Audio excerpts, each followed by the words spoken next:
Chapter 3 The Burrow. "Ron!" breathed Harry, creeping to the window and pushing it up so they could talk through the bars. "Ron, how did you... what the..." Harry's mouth fell open as the full impact of what he was seeing hit him. Ron was leaning out of the back window of an old turquoise car, which was parked in mid-air.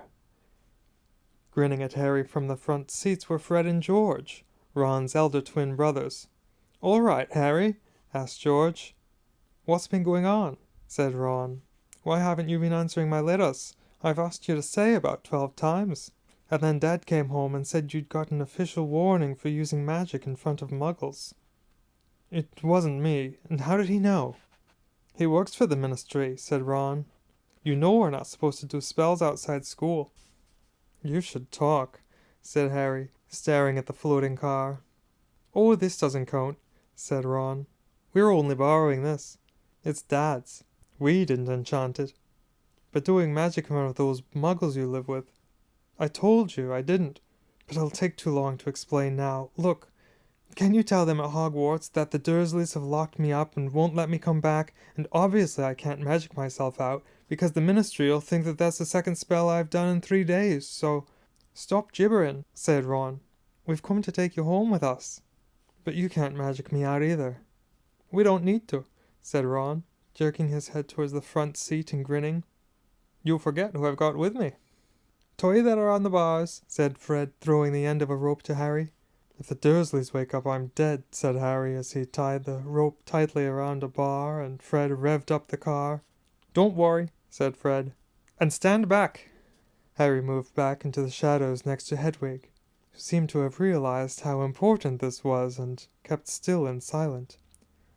The car revved louder and louder, and suddenly, with a crunching noise, the bars pulled clean off the window as Fred drove straight up in the air. Harry ran back to the window to see the bars dangling a few feet above the ground. Panting, Ron hoisted them up into the car. Harry listened anxiously, but there was no sound from the Dursleys' bedroom. When the bars were safely in the back seat with Ron, Fred reversed as close as possible to Harry's window. "Get in," Ron said. "But all my Hogwarts stuff, my wand, my broomstick." "Where is it?" "Locked in the cupboard under the stairs, and I can't get out of this room." "No problem," said George from the passenger seat. "Out of the way, Harry." Fred and George climbed cat-like through the window into Harry's room. You had to hand it to them, thought Harry, as George took an ordinary hairpin from his pocket and started to pick the lock. "A lot of wizards think it's a waste of time knowing this sort of muggle trick," said Fred. "But we feel their skills worth learning, even if they are a bit slow." There was a small click and the door swung open. "So, we'll get your trunk. You grab anything you need from your room and hand it to Ron," whispered George. "Watch out for the bottom stair, it creaks," Harry whispered back as the twins disappeared onto the dock landing. Harry dashed around his room, collecting his things and passing them out of the window to Ron. Then he went to help Fred and George heave his trunk up the stairs. Harry heard Uncle Vernon cough. At last, panting, they reached the landing, then carried the trunk through Harry's room to the open window. Fred climbed back into the car to pull with Ron, and Harry and George pushed from the bedroom side. Inch by inch, the trunk slid through the window. Uncle Vernon coughed again. "A bit more," panted Fred, who was pulling from inside the car. "One good push." Harry and George threw their shoulders against the trunk, and it slid out of the window into the back seat of the car. "Okay, let's go," George whispered. But as Harry climbed onto the window-sill, there came a sudden loud screech from behind him, followed immediately by the thunder of Uncle Vernon's voice. "That ruddy owl!" "I've forgotten Hedwig!" Harry tore back across the room.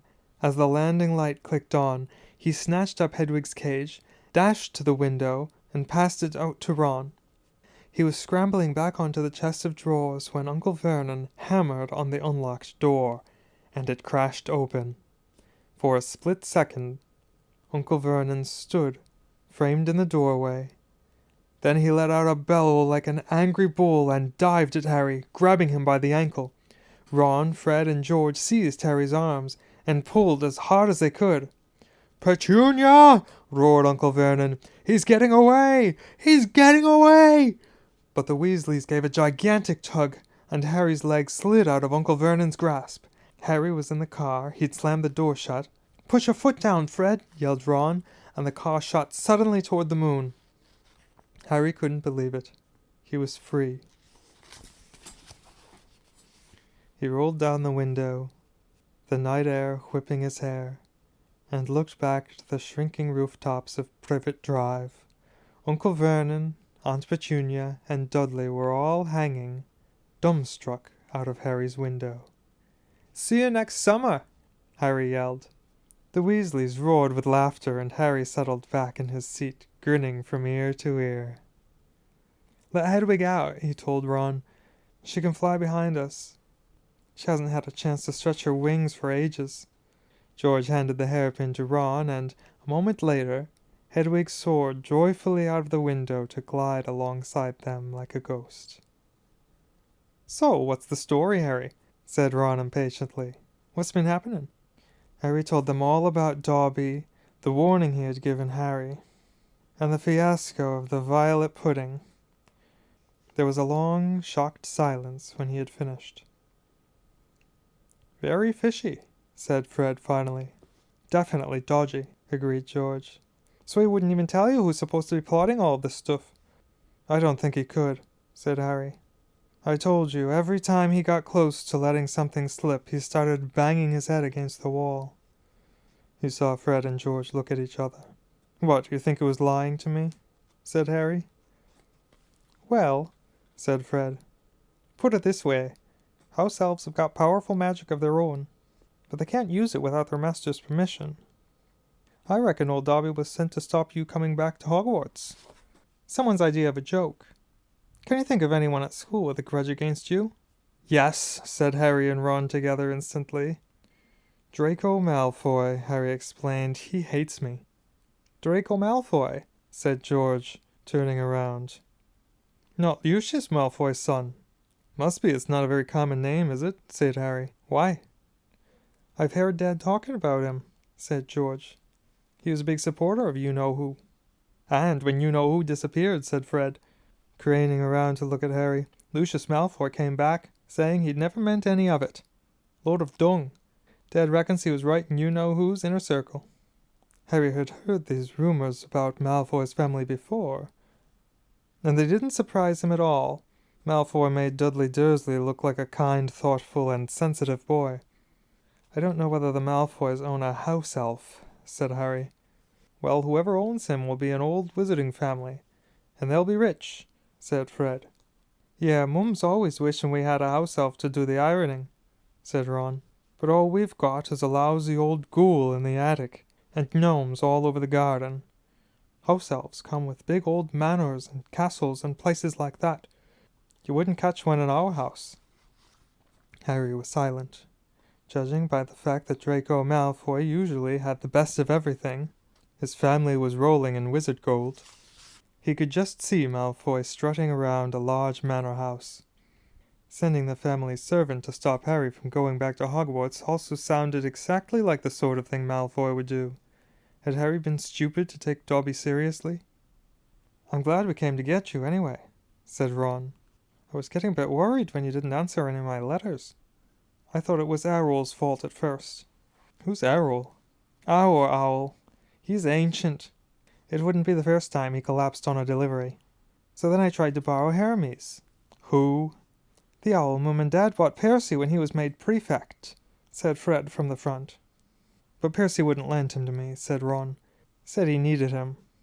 "Percy's been acting very oddly this summer," said George, frowning. "And he has been sending a load of letters and spending a load of time shut up in his room. I mean, there's only so many times you can polish a prefect's badge. You're driving too far west, Fred," he added, pointing at a compass on the dashboard. Fred twiddled the steering wheel. "So, does your dad know you've got the car?" said Harry, guessing the answer. No," said Ron. "He had to work tonight. Hopefully we'll be able to get it back in the garage without Mum noticing we flew it." "What does your dad do at the Ministry of Magic, anyway?" "He works in the most boring department," said Ron. The misuse of Muggle artifacts office. The what? It's all to do with bewitching things that are Muggle-made. You know, in case they end up back in a Muggle shop or house. Like last year, some old witch died and her tea set was sold to an antiques shop. This Muggle woman bought it, took it home and tried to serve her friends tea in it. It was a nightmare. Dad was working overtime for weeks. What happened? The teapot went berserk and squirted boiling tea all over the place. And one man ended up in the hospital with the sugar tongs clamped to his nose. Dad was going frantic. It's only him and an old warlock called Perkins in the office. And they had to do memory charms and all sorts of stuff to cover it up. But your dad... This car... Fred laughed. Yeah, Dad's crazy about everything to do with Muggles. Our shed's full of Muggle stuff. He takes it apart, puts spells on it, and puts it back together again. If he raided our house, he'd have to put himself under arrest. It drives Mum mad. That's the main road, said George, peering down through the windshield. We'll be there in 10 minutes. Just as well, it's getting light. A faint pinkish glow was visible along the horizon to the east. Fred brought the car lower, and Harry saw a dark patchwork of fields and clumps of trees. "We're a little outside the village," said George. "Ottery St. Catchpole." Lower and lower went the flying car. The edge of brilliant red sun was now gleaming through the trees.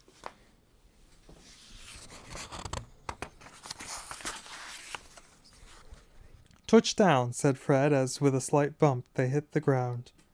They landed next to a tumble-down garage in a small yard, and Harry looked out for the first time at Ron's house. It looked as though it had once been a large stone pig pen, but extra rooms had been added here and there until it was several stories high, and so crooked it looked as though it were held up by magic, which Harry reminded himself it probably was. 4 or 5 chimneys were perched on top of the red roof. A lopsided sign stuck in the ground near the entrance read, "The Burrow."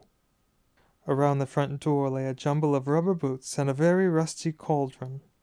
Several fat brown chickens were pecking their way around the yard. "It's not much," said Ron. "It's wonderful," said Harry happily, thinking of Privet Drive. They got out of the car. "Now we'll go upstairs really quietly," said Fred, "and wait for Mum to call us for breakfast. Then, Ron, you come bounding downstairs, going, 'Mum, look who turned up in the night,' and she'll be all pleased to see Harry, and no one need ever know we flew the car." "Right," said Ron. "Come on, Harry, I sleep at the top." Ron had gone a nasty greenish color, his eyes fixed on the house. The other 3 wheeled around. Mrs. Weasley was marching across the yard, scattering chickens, and for a short, plump, kind-faced woman, it was remarkable how much she looked like a saber-toothed tiger. "Ah," said Fred. "Oh dear," said George. Mrs. Weasley came to a halt in front of them, her hands on her hips, staring from one guilty face to the next. She was wearing a flowered apron with a wand sticking out of the pocket. "So?" she said. "Morning, Mum," said George, in what he clearly thought was a jaunty, winning voice. "Have you any idea how worried I've been?" said Mrs. Weasley in a deadly whisper. "Sorry, Mum, but see, we had to—" All 3 of Mrs. Weasley's sons were taller than she was, but they cowered as her rage broke over them. "Bed's empty, no note, car gone, could have crashed, out of my mind with worry. Did you care? Never as long as I've lived. You wait until your father gets home. We never had trouble like this from Bill or Percy or Charlie."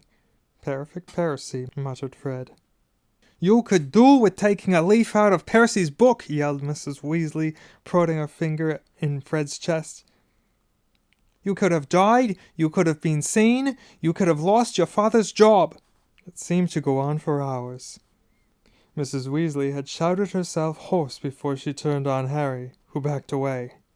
"I'm very pleased to see you, Harry dear," she said. "Come in and have some breakfast." She turned and walked back into the house, and Harry, after a nervous glance at Ron, who nodded encouragingly, followed her. The kitchen was small and rather cramped. There was a scrubbed wooden table and chairs in the middle, and Harry sat down on the edge of his seat, looking around. He had never been in a wizard house before.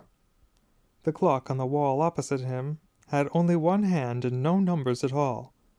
Written around the edge were things like, "Time to make tea," "Time to feed the chickens," and "You're late." Books were stacked 3 deep on the mantelpiece. Books with titles like "Charm Your Own Cheese," "Enchantment and Baking," and "1-Minute Feasts. It's Magic!" And unless Harry's ears were deceiving him, the old radio next to the sink had just announced that coming up was Witching Hour with the popular singing sorceress Celestina Warbeck. Mrs. Weasley was clattering around, cooking breakfast a little haphazardly, throwing dirty looks at her sons as she threw sausages into the frying pan. Every now and then she muttered things like, "Don't know what you were thinking of," and "Never would I have believed it." "I don't blame you, dear," she assured Harry, tipping 8 or 9 sausages onto his plate. "Arthur and I have been worried about you too. Just last night we were saying we'd come and get you ourselves if you hadn't ridden back to Ron by Friday. But really," she was now adding 3 fried eggs to his plate, "flying on a legal car halfway across the country, anyone could have seen you." She flicked her wand casually at the dishes in the sink, which began to clean themselves, clinking gently in the background. "It was cloudy, Mum," said Fred. "You keep your mouth closed while you're eating," Mrs. Weasley snapped. "They were starving him, Mum," said George. "And you," said Mrs. Weasley, but it was with a slightly softened expression that she started cutting Harry bread and buttering it for him. At that moment, there was a diversion in the form of a small, red-headed figure in a long nightdress, who appeared in the kitchen, gave a small squeal, and ran out again. "Ginny," said Ron in an undertone to Harry. "My sister. She's been talking about you all summer." "Yeah, she'll be wanting your autograph, Harry," Fred said with a grin, but he caught his mother's eye and bent his face over his plate without another word. Nothing more was said until all 4 plates were clean, which took a surprisingly short time. "Blimey, I'm tired," yawned Fred, setting down his knife and fork at last. "I think I'll go to bed and—" "You will not," snapped Mrs. Weasley. "It's your own fault you've been up all night. You're going to de-gnome the garden for me. They're getting completely out of hand again." "Oh, Mum." "And you too," she said, glaring at Ron and Fred. "You can go up to bed, dear," she added to Harry. "You didn't ask them to fly that wretched car." But Harry, who felt wide awake, said quickly, "I'll help Ron. I've never seen a de-gnoming." "That's very sweet of you, dear, but it's dull work," said Mrs. Weasley. "Now let's see what Lockhart's got to say on the subject." And she pulled a heavy book from a stack on the mantelpiece. George groaned. "Mum, we know how to de-gnome a garden." Harry looked at the cover of Mrs. Weasley's book. Written across it in fancy gold letters were the words, "Gilderoy Lockhart's Guide to Household Pests." There was a big photograph on the front of a very good-looking wizard with wavy blonde hair and bright blue eyes.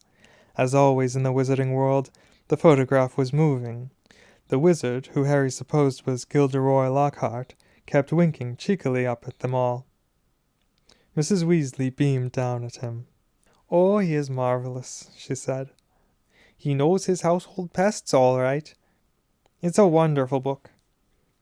"Mum fancies him," said Fred in a very audible whisper. "Don't be so ridiculous, Fred," said Mrs. Weasley, her cheeks rather pink. "All right, if you think you know better than Lockhart, you can go and get on with it. And woe betide you if there's a single gnome in that garden when I come out to inspect it." Yawning and grumbling, the Weasleys slouched outside with Harry behind them. The garden was large, and in Harry's eyes, exactly what a garden should be. The Dursleys wouldn't have liked it. There were plenty of weeds, and the grass needed cutting. But there were gnarled trees all around the walls. plants Harry had never seen spilling from every flower bed, and a big green pond full of frogs. "Muggles have garden gnomes too, you know," Harry told Ron as they crossed the lawn. "Yeah, I've seen those things they think are gnomes," said Ron, bent double with his head in a peony bush. "Like fat little Santa Clauses with fishing rods." There was a violent scuffling noise. The peony bush shuddered, and Ron straightened up. "This is a gnome," he said grimly. Get off me," squealed the gnome. It was certainly nothing like Santa Claus. It was small and leathery looking, with a large, knobby, bald head exactly like a potato. Ron held it at arm's length as it kicked out at him with its horny little feet. He grasped it around the ankles and turned it upside down. "This is what you have to do," he said. He raised the gnome above his head. "Get off me!" and started to swing it in great circles like a lasso. Seeing the shocked look on Harry's face, Ron added, "It doesn't hurt them. You've just got to make them really dizzy so they can't find their way back to the gnome holes." He let go of the gnome's ankles. It flew 20 feet into the air, and landed with a thud in the field over the hedge. "Pitiful," said Fred. "I bet I can get mine beyond that stump." Harry learned quickly not to feel too sorry for the gnomes. He decided just to drop the first one he caught over the hedge. But the gnome, sensing weakness, sank its razor-sharp teeth into Harry's finger, and he had a hard job shaking it off until— "Whoa, Harry, that must have been 50 feet. The air was soon thick with flying gnomes. "See, they're not too bright," said George, seizing 5 or 6 gnomes at once.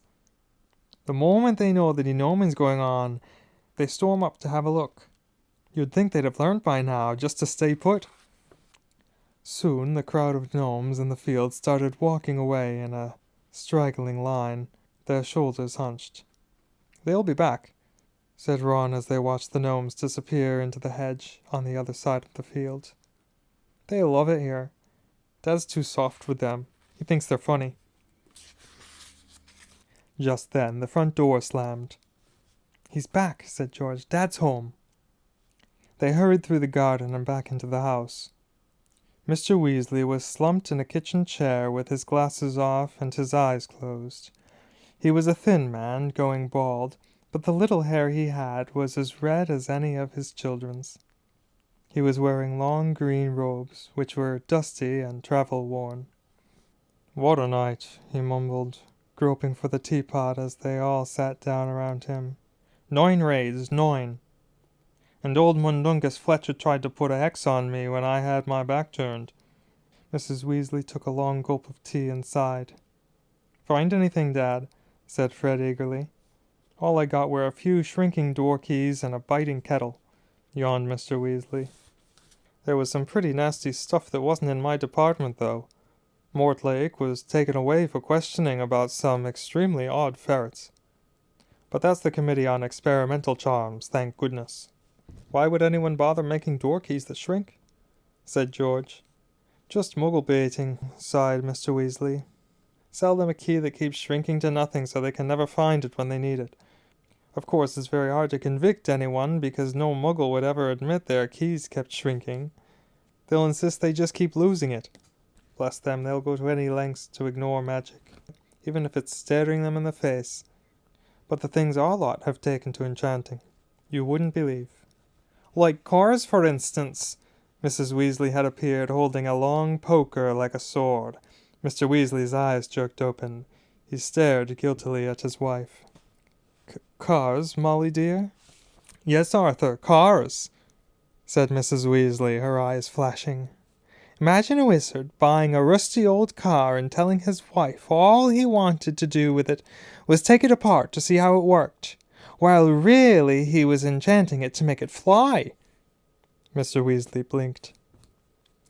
"Well, dear, I think you'll find that he would be quite within the law to do that, even if, he maybe would have done better to, tell his wife the truth. There's a loophole in the law, you'll find. As long as he wasn't intending to fly the car, the fact that the car could fly wouldn't—" "Arthur Weasley, you made sure there was a loophole when you wrote that law," shouted Mrs. Weasley. "Just so you could carry on tinkering with all that muggle rubbish you had in your shed. And for your information, Harry arrived this morning in the car you weren't intending to fly." "Harry?" said Mr. Weasley blankly. "Harry who?" He looked around, saw Harry, and jumped. "Good Lord, it is Harry Potter. Very pleased to meet you. Ron's told us so much about—" "Your sons flew that car to Harry's house and back last night," shouted Mrs. Weasley. "What have you got to say about that, eh?" "Did you really?" said Mr. Weasley eagerly. "Did it go all right? I mean—" He faltered as sparks flew from Mrs. Weasley's eyes. That was very wrong, boys. Very wrong indeed." "Let's leave them to it," Ron muttered to Harry as Mrs. Weasley swelled like a bullfrog. "Come on, I'll show you my bedroom." They slipped out of the kitchen and down a narrow passageway to an uneven staircase, which wound its way, zigzagging up through the house. On the third landing, a door stood ajar. Harry just caught sight of a pair of bright brown eyes staring at him before it closed with a snap. "Ginny," said Ron. "You don't know how weird it is for her to be this shy. She never shuts up normally." They climbed 2 more flights until they reached a door with peeling paint and a small plaque on it saying, "Ronald's Room." Harry stepped in, his head almost touching the sloping ceiling, and blinked. It was like walking into a furnace. Nearly everything in Ron's room seemed to be a violent shade of orange. The bedspread, the walls, even the ceiling. Then Harry realized that Ron had covered nearly every inch of the shabby wallpaper with posters of the same 7 witches and wizards, all wearing bright orange robes, carrying broomsticks, and waving energetically. "Your Quidditch team?" said Harry. "The Chudley Cannons," said Ron, pointing at the orange bedspread, which was emblazoned with 2 giant black C's and a speeding cannonball. "9th in the league." Ron's school spellbooks were stacked untidily in a corner, next to a pile of comics that all seemed to feature The Adventures of Martin Miggs, the Mad Muggle. Ron's magic wand was lying on top of a fish tank full of frog spawn on the windowsill, next to his fat grey rat, Scabbers, who was snoozing in a patch of sun. Harry stepped over a pack of self-shuffling playing cards on the floor and looked out the tiny window. In the field far below he could see a gang of gnomes sneaking one by one back through the Weasleys' hedge. Then he turned to look at Ron, who was watching him almost nervously, as though waiting for his opinion. "It's a bit small," said Ron quickly. "Not like that room you had with the Muggles. And I'm right underneath the ghoul in the attic. He's always banging on the pipes and groaning." But Harry, grinning widely, said, "This is the best house I've ever been in." Ron's ears went pink.